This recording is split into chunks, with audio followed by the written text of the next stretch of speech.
Hello dear students, come into the class. प्रणाम sir. प्रणाम। आइए आज हम लोग चैप्टर देख रहे हैं क्लास 12th की केमिस्ट्री फर्स्ट पेपर और यूनिट आपका सेकंड चल रहा था पृष्ठ रसायन। और उसमें हमारा जो सेकंड चैप्टर पृष्ठ रसायन का है वो है उत्प्रेरण कैटालाइसिस। तो उत्प्रेरण चैप्टर आप लोग देखेंगे कैटालाइसिस। ये भी क्या है, पृष्ठ रसायन का एक चैप्टर है। तो उत्प्रेरण और उत्प्रेरक क्या होता है, क्या कहा? रासायनिक अभिक्रिया की जो दर होती है उसके दर को प्रभावित करने वाले फैक्टर में अभिकारकों की सांद्रता बढ़ाने पे अणुओं की संख्या बढ़ेगी और टक्करों की संख्या बढ़ेगी, जिससे रासायनिक अभिक्रिया की दर बढ़ती है। दूसरा फैक्टर है ताप बढ़ाने पे अणुओं की काइनेटिक एनर्जी बढ़ती है और प्रभावित टक्करों की संख्या बढ़ती है, जिसके कारण रासायनिक अभिक्रिया की दर बढ़ती है। तीसरा जो इम्पोर्टेंट फैक्टर है वह है उत्प्रेरक, ठीक है। और पिछले चैप्टर में हमने देखा कि उत्प्रेरक क्या करता है, एक पृष्ठ रसायन यौगिक अधिशोषक की तरह से काम करता है।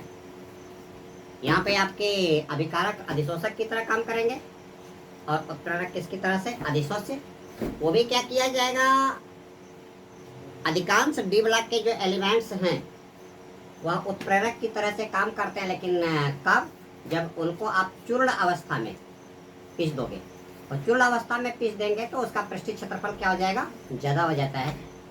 तो पृष्ठीय क्षेत्रफल ज़्यादा होने से और बारीक होगा, वो क्या करेगा, अभिकारक के अणुओं के बीच की जो गैपिंग है उसको क्या करता है, जा करके भर देता है। यानी उत्प्रेरक क्या करता है, अभिक्रिया के लिए अभिकारक अणुओं के बीच में टक्कर के लिए जो रिक्वायर्ड जो न्यूनतम ऊर्जा होती है उस ऊर्जा के मान को क्या करता है, कम कर देता है, या सक्रियण ऊर्जा के मान को कम कर देता है। लेकिन यह पदार्थ जो उत्प्रेरक कहा जा रहा है, कैटलिस्ट कहा जा रहा है, वो रासायनिक क्रिया में भाग नहीं लेता है, ठीक है।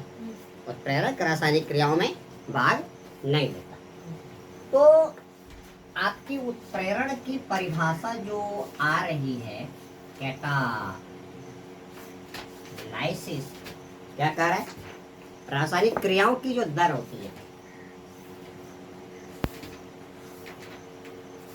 रासायनिक अभिक्रिया की दर को प्रभावित करने वाले कारक, प्रभावित करने वाले कारक आपके कौन कौन? नंबर फर्स्ट, अभिकारकों की सांद्रता, अभिकारकों की सांद्रता। और C प्रोपोर्शनल टू क्या होता है, R होता है, ठीक है। दूसरा फैक्टर क्या कहा, अभिक्रिया को संपन्न करने के लिए रिक्वायर्ड तापमान, अभिक्रिया को संपन्न कराने के लिए उचित तापमान। और R प्रोपोर्शनल टू T, क्योंकि जैसे जैसे तापमान बढ़ेगा अणुओं की गतिज ऊर्जा क्या करेगी, बढ़ेगी, क्योंकि काइनेटिक एनर्जी प्रोपोर्शनल टू क्या होती है, T। और जैसे जैसे गतिज ऊर्जा बढ़ेगी एक्टिवेटेड मॉलिक्यूल्स की संख्या क्या करेगी, बढ़ती जाएगी, और इफेक्टिव कोलिजन की संख्या क्या करेगी, बढ़ेगी। और जब इफेक्टिव कोलिजन की संख्या बढ़ेगी तो अभिकारक के अणुओं के बीच में इतनी न्यूनतम ऊर्जा होगी कि वो टकराने के बाद उनके बीच की बॉन्डिंग आसानी से क्या कर जाएगी, टूट जाएगी। तीसरा फैक्टर आपका आ रहा है, वो क्या है, उत्प्रेरक की उपस्थिति, ठीक है। Presence of catalyst, presence of catalyst. और उत्प्रेरक क्या करता है, किसी रासायनिक अभिक्रिया को संपन्न कराने के लिए सक्रियण ऊर्जा के मान को क्या कर देता है, कम कर देता है। उत्प्रेरक किसी रासायनिक अभिक्रिया के लिए आवश्यक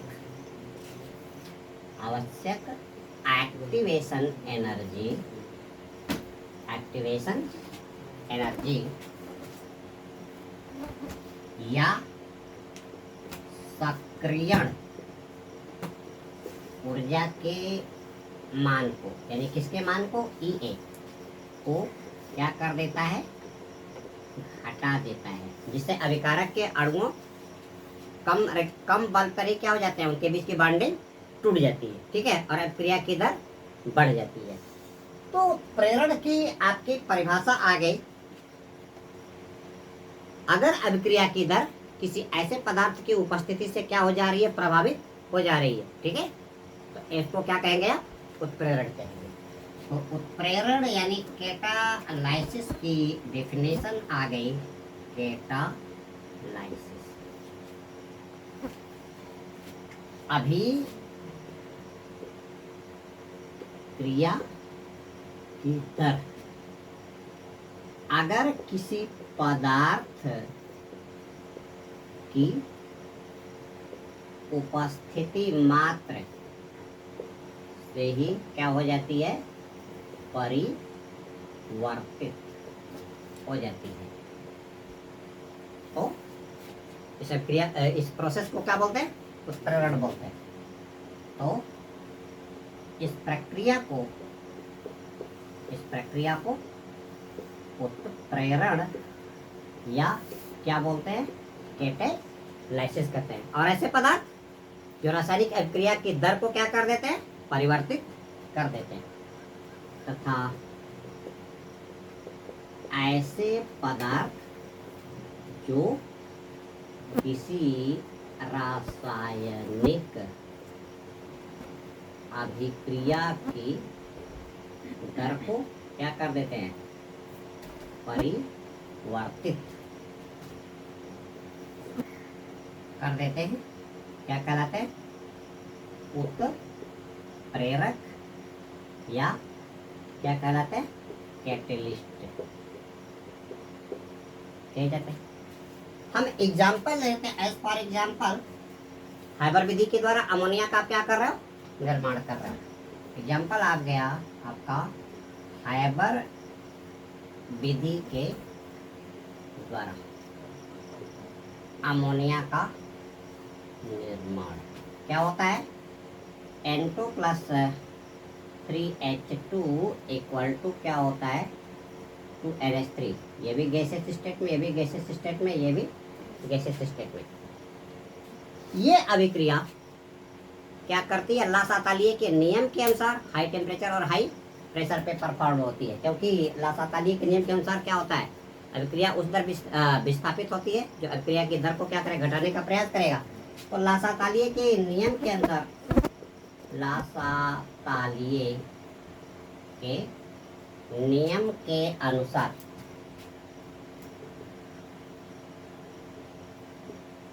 अभिक्रिया की दर क्या होती है, बहुत ही मंद होती है।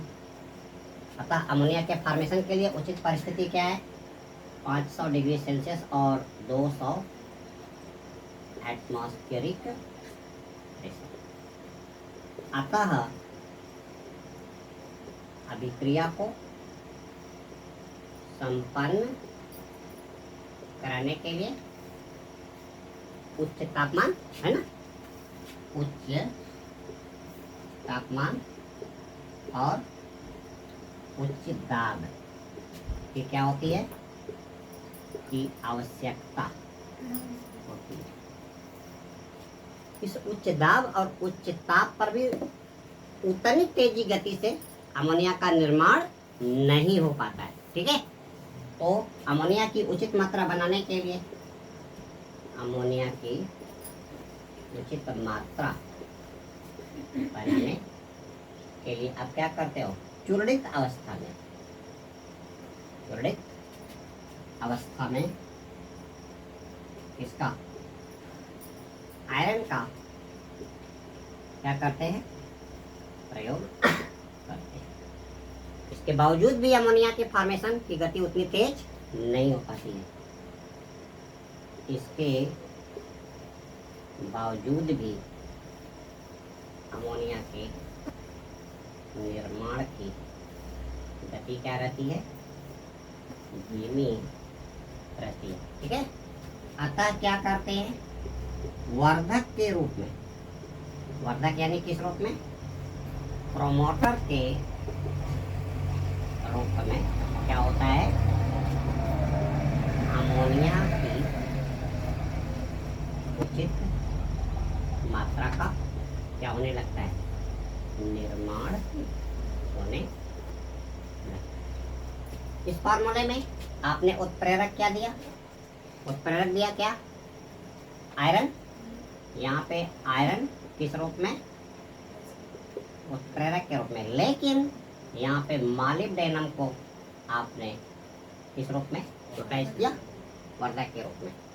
ये आपका क्या दिखा रहा है, ये टेम्परेचर दिखा रहा है और ये क्या दिखा रहा है, प्रेशर। ठीक है, तो अब यहाँ पे आपका वर्धक क्या होगा, ऐसे पदार्थ जो उत्प्रेरक की सक्रियता को भी क्या कर देते हैं, परिवर्तित कर देते हैं। ठीक है, अगर उत्प्रेरक को सक्रिय कर रहा है तो वर्धक कहलाएगा, अगर उत्प्रेरक को क्या कर रहा है, दबा दे रहा है, तो ये आपका क्या कहलाएगा, मंदक कहलाएगा, या उत्प्रेरक विष कहलाएगा। ठीक है, विष का मतलब जो किसी जीव की अभिक्रिया को या किसी रासायनिक अभिक्रिया की गति को क्या कर दे, धीमा कर दे, और प्रमोटर का मतलब क्या, अभिक्रिया की गति को क्या कर दे, बढ़ा दे। तो यहाँ पे बाय हाइबर प्रोसेस आपने अमोनिया का निर्माण देखा। सामान्य परिस्थितियों में अमोनिया के निर्माण की दर क्या होती है, कम होती है। क्यों कम होती है, क्योंकि यहाँ पे N2 और 3s2 नाइट्रोजन के एक अणु के बीच में ट्रिपल बॉन्डिंग है, और ट्रिपल बॉन्डिंग को तोड़ने के लिए क्या चाहिए, हाई एनर्जी की रिक्वायरमेंट होती है। ठीक है, इसलिए हम क्या करते हैं, हाई प्रेशर देंगे तो दबाव पड़ेगा और उसके अणुओं के बीच की बॉन्डिंग क्या करेगी, टूटेगी। दूसरा क्या करेंगे, हाई टेम्परेचर देंगे 500 डिग्री सेल्सियस, और हाई टेम्परेचर पे अमोनिया और हाइड्रोजन के अणु की काइनेटिक एनर्जी बढ़ती है, और ये जबरदस्त टक्कर करते हैं, प्रभावी टक्कर करते हैं, इफेक्टिव कोलिजन करते हैं, और इस कोलिजन के कारण उनके बीच की बॉन्डिंग टूटती है। इसके बावजूद भी लासातलीय के नियम के अनुसार अमोनिया के फॉर्मेशन की दर उतनी उचित नहीं हो पाती है। इसलिए हम क्या करते हैं, चूर्णित अवस्था में आयरन का चूर्ण, ठीक है, आयरन का चूर्ण यूटिलाइज करते हैं। चूर्ण रूप में क्यों लिए, हमने पीस दिया तो उसका सरफेस एरिया क्या हो गया, ज्यादा हो गया, और ज्यादा वो क्या करेगा, नाइट्रोजन के अणुओं के सतह पे, हाइड्रोजन के अणुओं के सतह पे जाकर के चिपकेगा, और अभिकारक के अणुओं के बीच की जो एक्टिवेशन एनर्जी है उसके मान को क्या करेगा, कम करेगा। इस परिस्थिति में भी अमोनिया के निर्माण की गति उतनी नहीं हो पाती जितनी होनी चाहिए। तो हमने क्या किया, उत्प्रेरक को भी सक्रिय करने के लिए हमने प्रमोटर का यूटिलाइजेशन कर दिया। ठीक है, और प्रमोटर के रूप में हमने किसका लिया, ये मॉलिब्डेनम का यूटिलाइजेशन किया। तो आपने केमिकल काइनेटिक्स में पढ़ा था कि केमिकल काइनेटिक्स वो प्रक्रिया है जो ये बताती है कि रासायनिक अभिक्रिया किन किन परिस्थितियों में क्या होती है, परफॉर्म होती है, जिसमें हमने अभिकारक की सांद्रता, टेम्परेचर, दाब और उत्प्रेरक का प्रयोग हमने देखा था।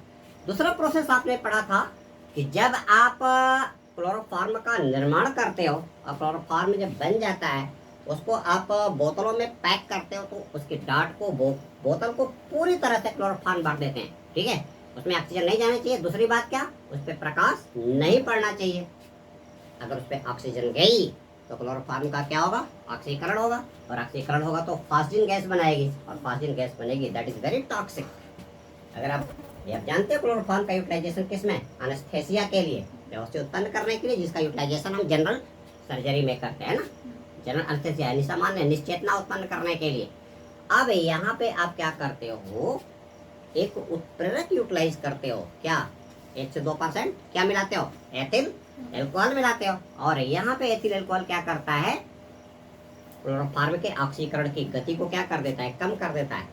ठीक है, तो यहाँ पे क्या हो गया, मंदक हो गया, या आपका एथिल एल्कोहल क्लोरोफॉर्म के ऑक्सीकरण के लिए किसका काम करेगा, विष का काम करेगा।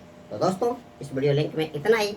अगले वीडियो लिंक में मैं आप लोगों को जो है उत्प्रेरण के प्रकार, जिसमें आप पढ़ेंगे homogeneous catalysis and heterogeneous catalysis, समांगी उत्प्रेरण और विषमांगी प्रेरण। तो आप हमारे अगले वीडियो लिंक की बेसब्री से इंतजार कीजिए।